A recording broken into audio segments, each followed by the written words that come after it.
Olá, amigos, muito boa noite e também um feliz sábado para todos. Sejam todos muito bem-vindos à nossa série de estudos sobre o livro do Apocalipse. Hoje nós vamos dar continuidade com a primeira metade do capítulo 11, quando nós falaremos sobre as duas testemunhas mártires. Observe muito bem que nós não vamos estudar todo o capítulo 11. Como eu mencionei há pouco, na verdade é a primeira metade, porque quando nós estudamos há cerca de 2 semanas atrás sobre as 7 trombetas, nós vimos que a sétima trombeta ela está justamente no capítulo 11. E a sétima trombeta ela fala sobre o estabelecimento do reino de Deus. Portanto, o capítulo 11, assim como o capítulo 10 que nós estudamos na sexta-feira passada, está dentro do contexto da sexta trombeta, ou seja, um tempo prévio, um pouco antes da volta de Cristo, um pouco antes do estabelecimento do reino de Deus. Então, nesse sentido, nós vamos hoje estudar a primeira metade do capítulo 11 e você pode acompanhar na sua Bíblia ou aqui através da tela da nossa lousa. Então, nesse momento, eu te convido para juntos fazermos uma breve oração, pedindo a guia de Deus, pedindo a bênção do Senhor para esse estudo e, na sequência, vamos buscar esse conhecimento através do livro do Apocalipse. Vamos orar. Querido Pai Celestial, nesse início de sábado, nessa sexta-feira à noite, pedimos a Tua bênção, a Tua companhia, a Tua iluminação, para que possamos compreender corretamente o livro do Apocalipse e podermos adquirir não apenas um conhecimento intelectual, mas um preparo espiritual para os últimos momentos desta terra e para a volta de nosso Senhor Jesus Cristo. Nesse momento, nos guie em todas as coisas, abençoe a cada um de nossos amigos que nos acompanham nesse estudo também. Que Ele nos faça bem, porque pedimos em nome de Jesus. Amém. Vamos compartilhando então a nossa lousa digital aqui, que já está com o nosso texto, Apocalipse capítulo 11, a partir do verso 1. Você sabe que há algumas pessoas que defendem que Apocalipse capítulo 11, na verdade, é uma continuação do capítulo 10. Então, no capítulo 10, não vamos revisar tudo, mas nós sabemos que lá termina com o remanescente de Deus, o povo de Deus, nos últimos tempos, sendo incitados a pregar o Evangelho, pregar a mensagem bíblica de que Jesus vai voltar. E aqui nos primeiros 2 versos do capítulo 11 parece que tem uma informação adicional também sobre essa última mensagem a ser dada ao planeta Terra. Pois bem, Apocalipse capítulo 11, verso 1 diz o seguinte: Foi-me dado um caniço semelhante a uma vara, e também me foi dito: Dispõe-te e mede o santuário de Deus, o seu altar e os que naquele adoram. Mas deixa de parte o átrio exterior do santuário e não o meças, porque foi ele dado aos gentios. Estes por 42 meses calcarão aos pés a cidade santa. Existem alguns elementos aqui que saltam aos olhos. Primeiro menciona que João ele recebe um instrumento de medição. É um caniço semelhante a uma vara. Ele deveria receber esse instrumento e a ordem para medir. Medir o quê? Aqui fala sobre o santuário de Deus, o altar e também os adoradores deste santuário. Então, são 3 elementos aqui envolvidos. Então, antes de falarmos sobre qual é o significado do medir, nós precisamos identificar primeiramente qual é o santuário que está sendo mencionado aqui. Nesse momento, algumas hipóteses elas são levantadas. Por exemplo, seria esse santuário de Deus o santuário lá de Jerusalém, o templo de Jerusalém? Essa alternativa ela parece ser muito difícil de ser aplicada aqui, porque na ocasião da escrita do livro do Apocalipse, você sabe muito bem que o templo já tinha sido destruído. E no ano 70, ali, os romanos sitiaram Jerusalém e destruíram o templo. Portanto, não se aplica esse santuário de Deus ao templo de Jerusalém. Você sabe que tanto no Antigo Testamento quanto no Novo Testamento, o povo de Deus também é associado ao templo. Nós somos templo, morada de Deus. Essa também é uma alternativa que poderíamos descartar. E por que razão? Pelo simples fato de que no verso 1 existe uma distinção, você observa aqui na tela, entre o santuário e os adoradores. Então fala sobre o santuário, fala sobre o altar e os adoradores do santuário. Portanto, quando existe essa distinção, os santuários certamente não se referem a pessoas, mas a um local físico, um local específico. Portanto, não resta dúvidas de que esse santuário de Deus, mencionado em Apocalipse 11, se refere ao santuário celestial que é mencionado tanto no Antigo Testamento, no livro de Êxodo, por exemplo, quanto também no Novo Testamento. Um exemplo disso é o livro de Hebreus. Portanto, João, ele recebe um instrumento de medição e uma orientação, uma ordem para que ele se dispusesse a medir o santuário de Deus, o altar e os adoradores. Qual é o sentido disso? Quando nós falamos aqui sobre medir, veja bem, medir, nós precisamos compreender o significado disso. Você sabe que tanto no Antigo Testamento quanto no Novo Testamento, o medir ele está ligado à imagem de julgamento. Eu vou deixar apenas um texto aqui que certamente você deve se lembrar. Em Mateus capítulo 7, Jesus ele diz: Não julgueis para não serdes julgados, e com a medida com que vós medirdes, sereis medidos. Você conhece esse texto? E esse texto, então, ele aplica aqui um paralelo entre o medir e entre o julgar. Portanto, nós temos aqui uma imagem de julgamento no verso 1. Essa imagem do medir, ela está relacionada tanto ao templo, ao santuário celestial, envolvendo aqui o altar, quanto também à cena dos adoradores.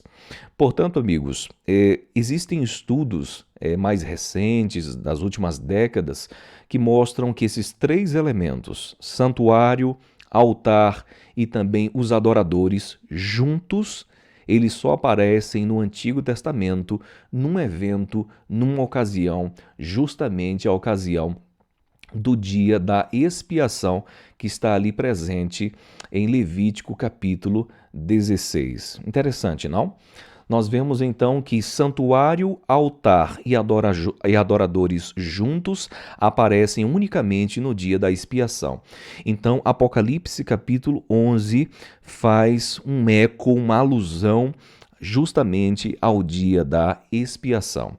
Agora o verso 2 dá um detalhe a mais, diz: Mas deixa de parte o átrio exterior do santuário e não o meças, porque foi ele dado aos gentios. Estes, por 42 meses, calcarão aos pés a cidade santa. Eu vou colocar aqui uma maquete do santuário, do templo de Jerusalém. Aqui está a imagem. Existe uma ordem para medir, mas uma parte não deveria ser medida, justamente o átrio exterior.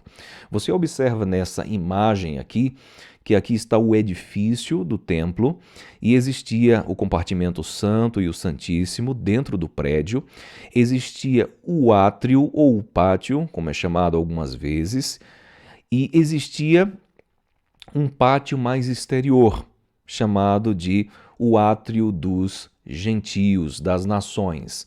Então, não judeus, eles deveriam e poderiam até chegar até esse momento aqui, mas eles não poderiam entrar no átrio interno do santuário, sobre o risco de pena de morte. Existia também o átrio das mulheres, mas esse é outro assunto. O importante é mencionar nesse ponto que existia uma separação entre o átrio do povo de Deus e o átrio exterior dado aos gentios. Observe muito bem que essa é a imagem que aparece no verso 2, porque é dito que os gentios estavam reservados à parte exterior e eles não deveriam ser medidos, apenas os adoradores dentro do átrio interior. Bom, qual é o sentido disso? Observe que quando fala de gentios, aqui a expressão ou o termo, na verdade, gentios, vamos mudar aqui a caneta, se refere aqui a nações. Em grego, deriva da palavra etnos, que significa nações, povos. Quando você observa o livro do Apocalipse, você vai notar que as nações, os povos da terra, constantemente eles são retratados como estando em rebelião contra Deus. Então, nós temos essa imagem de que as pessoas da terra estão revoltadas contra o seu Criador. E é justamente essa imagem que aparece aqui. A imagem é de que existe no final dos tempos dois grupos de pessoas. A humanidade se divide em duas vertentes aqui. Os verdadeiros filhos de Deus que vivem na terra, mas adoram, a sua adoração está para dentro do santuário de Deus, e nós temos aqueles que vivem na terra, mas não estão no contexto da adoração. São inimigos de Deus, inclusive inimigos do povo de Deus. Tanto é que aqui menciona esse período de tempo é tão comum. No livro de Daniel e também em Apocalipse. Fala que os gentios, as nações, iriam calcar, iriam maltratar, pisar aos pés a cidade santa de Deus por 42 meses. Não é preciso ir muito profundo, longe no estudo, para saber que esse período de tempo se refere à Idade Média. Nós mencionamos no último estudo, um tempo, dois tempos e metade de um tempo, 42 meses, 1260 dias, se referem à mesma coisa, o período ali da Idade Média, quando o povo de Deus foi perseguido, foi maltratado. Portanto, aqui nós entendemos que no final dos tempos vai se iniciar um juízo onde o povo de Deus, o professo povo de Deus, ele é medido. A semelhança do dia da expiação é averiguado quem realmente, quem verdadeiramente é filho de Deus e quem não é. E lá na imagem do dia da expiação, aqueles que de fato não eram do povo de Deus deveriam ser excluídos. Essa é a imagem que nós temos clara aqui em Apocalipse capítulo 11, no verso 1 e também no verso 2. Nós avançamos agora para o verso 3. O verso 3 diz: Darei as minhas duas testemunhas que profetizem por 1260 dias, vestidas de pano de saco. São estas as duas oliveiras e os dois candeeiros que se acham em pé diante do Senhor da terra. Se alguém pretende causar-lhes dano, sai fogo da sua boca e devora os inimigos. Sim, se alguém pretender causar-lhes dano, certamente deve morrer. Verso 6. Elas têm autoridade para fechar o céu, para que não chova durante os dias em que profetizarem. Tem autoridade também sobre as águas, para convertê-las em sangue, bem como para ferir a terra com toda sorte de flagelos, tantas vezes quantas quiserem. Portanto, aqui nós temos uma repetição daquele período de 42 meses que nós lemos no versículo 2. Onde é que está esse período? Está aqui, nos 1260 dias. Nós já explicamos no vídeo anterior a lógica e a matemática, tá certo? Talvez valha a pena colocar aqui de lado, apenas para a gente não esquecer. Então, 42 meses se refere justamente a 1260 dias. E esse período de 1260 dias Vou colocar aqui, proféticos. Letrinha não está a melhor coisa do mundo, mas eu creio que dá para compreender. Os 1260 anos literais, ok? Portanto, aqui nós vimos que nesse momento em que o povo de Deus seria perseguido, essas duas testemunhas de Deus iriam profetizar, né, vestidas de pano de saco. Quando nós falamos de testemunha, nós temos aquela imagem de Deuteronômio, do Antigo Testamento, quando fala que um testemunho ele é aceito com 2 ou 3 pessoas. E aqui fala que estão testemunhando, profetizando vestidas de pano de saco. Observe muito bem que o pano de saco aqui está ligado a 2 coisas, especialmente. Está ligado às vestes dos profetas. Isso é muito presente em Isaías, outros textos do Antigo Testamento, que os profetas utilizavam roupas bem austeras, digamos assim, né, bem modestas, pano de saco. E o pano de saco também está muito ligada a vestes de lamento. Então nós temos um indicativo aqui de tempos muito complicados, muito difíceis para essas 2 testemunhas. Quem são essas 2 testemunhas? Nós temos mais algumas evidências. Fala que elas são as 2 oliveiras e também os 2 candeeiros. E essa imagem aqui remonta a Zacarias, especificamente Zacarias capítulo 4 e versículo 2. E lá em Zacarias capítulo 4 fala que essas imagens das 2 oliveiras são justamente o sumo sacerdote Josué e também Zorobabel, que era o governador da Judéia naquele contexto da reconstrução do templo. E que remonta também essa imagem de medição do templo. Então nós vemos aqui que essas 2 testemunhas parecem ter um papel duplo, um papel sacerdotal e um papel também de realeza, de governo, de principado. Pois bem, no verso 5 e no versículo 6, nós temos algumas imagens importantes sobre essas 2 testemunhas. Fala que da sua boca sai como que fogo e devora os inimigos. Essa imagem está muito ligada àquela de Elias. Elias, quando foi buscado ali pelos servos do rei e como fogo devorava os seus inimigos ali quando vinham buscá-lo, quando vinham prendê-lo.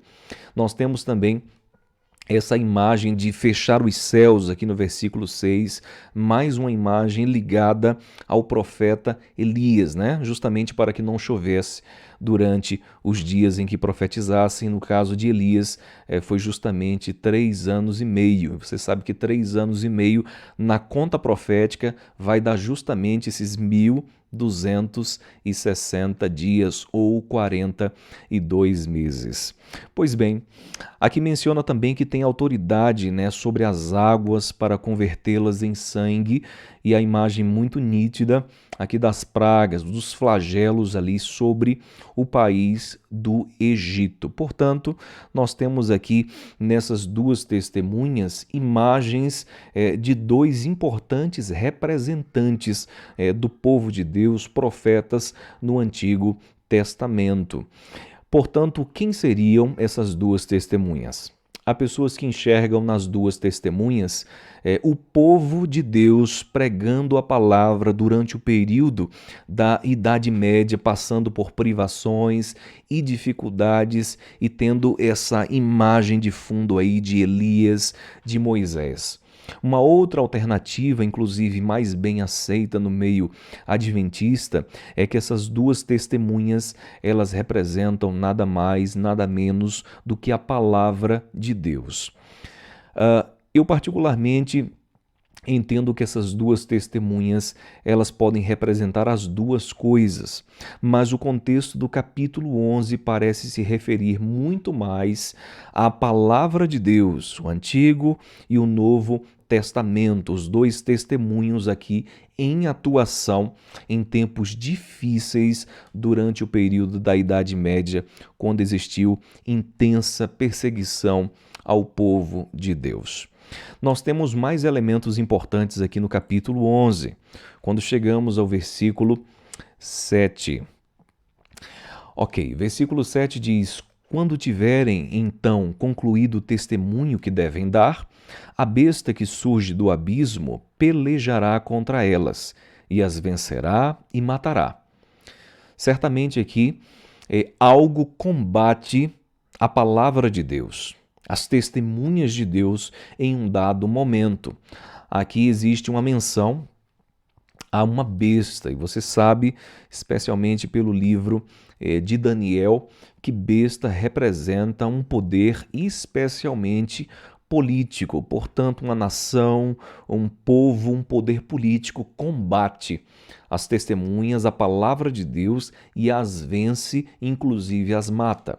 O verso 8 diz que o seu cadáver ficará estirado na praça da grande cidade, que espiritualmente se chama Sodoma e também Egito, onde também o seu Senhor foi crucificado.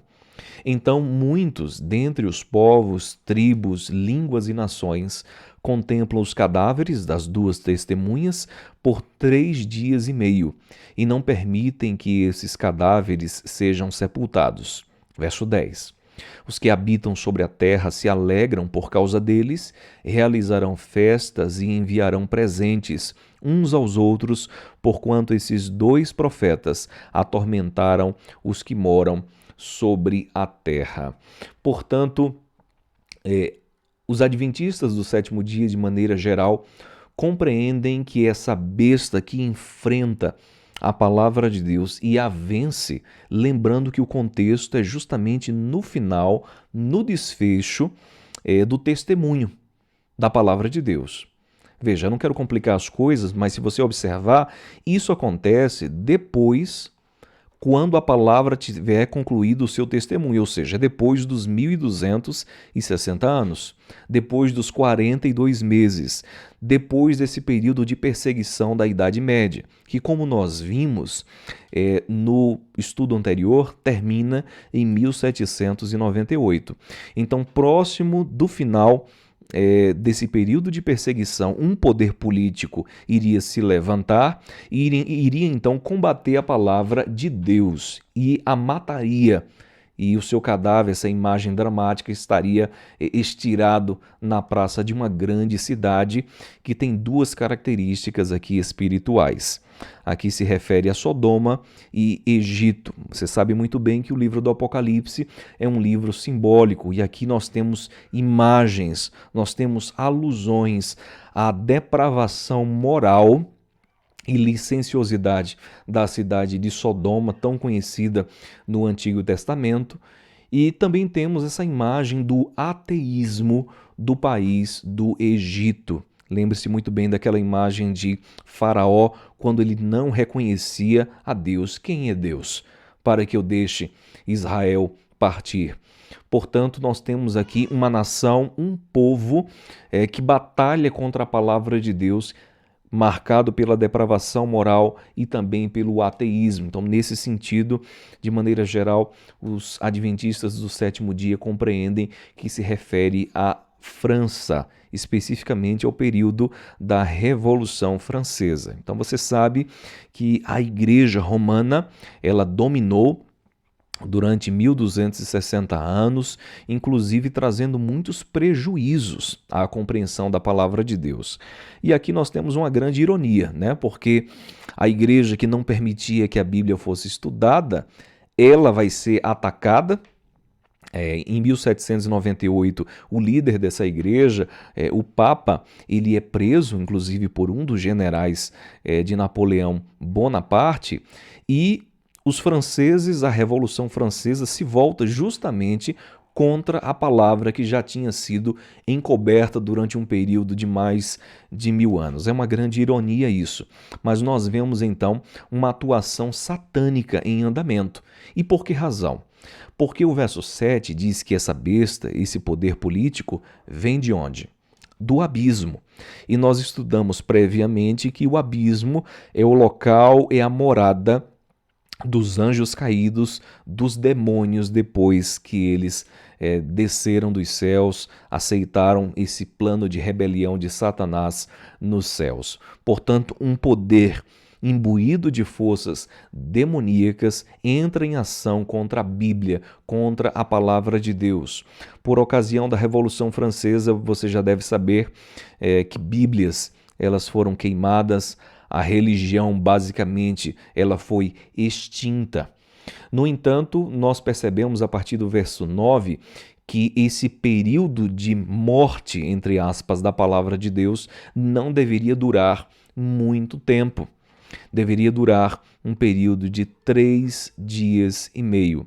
Há pessoas que veem aqui uma referência, um paralelo com os 3 dias em que Cristo, o Senhor, esteve morto, e também há pessoas que entendem que esses 3 dias e meio eles podem ser contabilizados profeticamente, e essa é uma possibilidade, porque nós sabemos que quando existe uma imagem, um símbolo, talvez ou possivelmente o tempo associado a esse símbolo também seja profético. Símbolo profético, tempo também deverá ser profético. Então essas duas testemunhas são um símbolo, elas não são duas pessoas de verdade. Portanto, o próprio versículo 8 menciona que o seu cadáver, né? Indicando que são duas testemunhas, no entanto, são uma unidade, mais um argumento em favor da unidade Antigo e Novo Testamento, se referindo à palavra de Deus. A palavra de Deus iria ter um reavivamento, não é isso? E nós vamos ver isso a partir do versículo 11. Verso 11 vai dizer o seguinte: mas depois de 3 dias e meio, um espírito de vida, vindo da parte de Deus, neles penetrou. E eles se ergueram sobre os pés, e aqueles que os viram sobreveio grande medo. E as duas testemunhas ouviram grande voz vinda do céu, dizendo-lhes: subi para aqui. E subiram ao céu numa nuvem, e os seus inimigos as contemplaram. Finalmente, o versículo 13. Naquela hora houve grande terremoto e ruiu a 10ª parte da cidade, e morreram neste terremoto 7.000 pessoas, ao passo que as outras ficaram sobremodo aterrorizadas e deram glória ao Deus do céu. Portanto, depois desse período de 3 dias e meio, a palavra de Deus ela ressuscita. Ela simbolicamente foi morta, foi quase que totalmente destruída na Revolução Francesa, mas o efeito da Revolução Francesa foi justamente o contrário. Ao invés de destruir por completo a palavra de Deus, ela suscita um grande despertamento para a leitura e para o estudo da Bíblia. Justamente nesse contexto começam a surgir grandes sociedades bíblicas na França, em outros países também, inclusive sociedades missionárias. Então o efeito, o tiro, como se diz no popular, saiu pela culatra. Satanás buscou, através da Revolução Francesa, destruir a Bíblia. No entanto, o Senhor fez com que um espírito de vida viesse sobre essas testemunhas, sobre a palavra de Deus, e as ergueu, as colocou de pé, e desde então sabemos como a Bíblia tem se mantido ano após ano como o livro dos livros. O livro, de fato, mais vendido, o livro de maior alcance, o livro mais traduzido, um livro que tem um alcance mundial como nenhum outro livro da face desse planeta. Portanto, nós temos essa imagem simbólica aqui de exaltação da palavra de Deus, quando diz que elas subiram até os céus e os seus inimigos as contemplaram. No versículo 13 vai informar também de um grande terremoto Lembre-se, aqui é uma imagem simbólica e existe então um prejuízo da 10ª parte da cidade. Um estudo prévio, nós já falamos que a 10ª parte é justamente uma porção mínima do todo.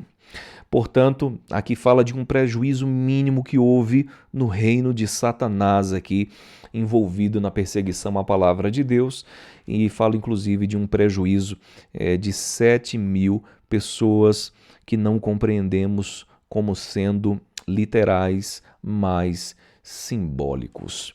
Portanto, amigos, nós chegamos aqui ao final desse breve estudo de Apocalipse capítulo 11, e o que é que nós compreendemos hoje? Nós compreendemos que no contexto da 6ª trombeta, antes do estabelecimento da volta de Cristo, justamente haveria um movimento envolvendo o juízo de Deus no santuário celestial. Nós sabemos que a humanidade se divide, então, em 2 categorias, os verdadeiros adoradores e aqueles que são excluídos do povo de Deus, da verdadeira adoração e que se opõem ao Senhor.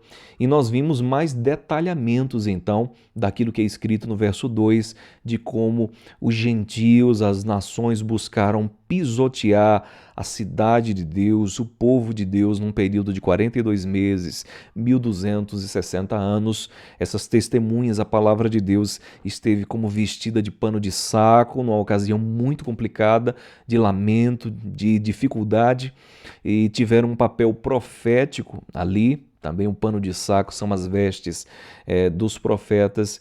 E vimos então que a palavra de Deus foi literalmente morta, ou aparentemente morta por ocasião da Revolução Francesa, mas foi reerguida com grande poder e exaltação, sendo elevada aos céus diante da vista dos inimigos da palavra. Como nós vimos, por exemplo, Voltaire, ele menciona que a Bíblia seria apenas um almanaque do ano passado. É um livro defasado, é um livro que não compete mais a pessoas racionais num ambiente de fraternidade, como eles queriam estabelecer ali na Europa. No entanto, a Bíblia, mais do que nunca, tem se mostrado o livro dos livros, e um livro que não é antiquado, pelo contrário, é atualíssimo e é a santa e boa palavra do Senhor. Que nos apeguemos a essa palavra, que ela nos faça sempre bem e que possamos reconhecer que quando as coisas estão difíceis, complicadas, Deus ele sempre está no controle das coisas. Deus ele sempre esteve no controle da história do seu povo, da sua palavra que não foi destruída, apesar de todos os esforços demoníacos, satânicos vindo do abismo. Que você tenha e desfrute de um bom sábado. Você que está assistindo esse vídeo em outro momento também, que possa desfrutar da presença, da companhia de Deus. E na próxima sexta-feira à noite, se Deus permitir, nós iremos então avançar para a segunda metade do livro do Apocalipse com um estudo fundamental, Apocalipse capítulo 12. Você não pode perder, porque ali lança uma imagem panorâmica do grande conflito. Te vejo lá, que Deus te abençoe.